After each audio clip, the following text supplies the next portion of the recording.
আসসালামু আলাইকুম। আশা করি আল্লাহর রহমতে সবাই ভালো আছেন, আমিও ভালো আছি।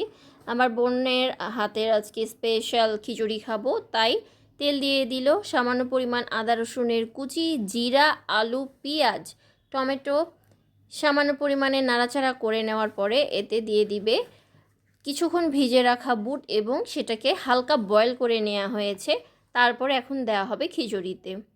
ভালোভাবে বুট, আলু, বাকি জিনিসপত্র নাড়াচাড়া করে নেওয়ার পরে এতে ধনা, জিরা, হলুদ, লবণ, ঝালের পেস্ট সব কিছু দিয়ে সুন্দর করে নাড়াচাড়া করে নেওয়ার পরে ধুয়ে রাখা চাল দিয়ে ভালোভাবে নাড়াচাড়া করে নিব।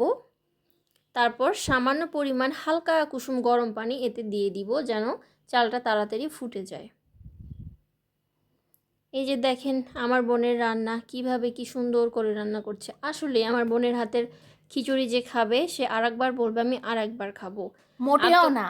এত পরিমাণ টেস্টি, আপনাদেরকে খাওয়াতে পারলে বুঝতে পারতেন। এই তো রান্নাবান্না শেষ, প্লেটিং করা হয়েছে ইফতারির।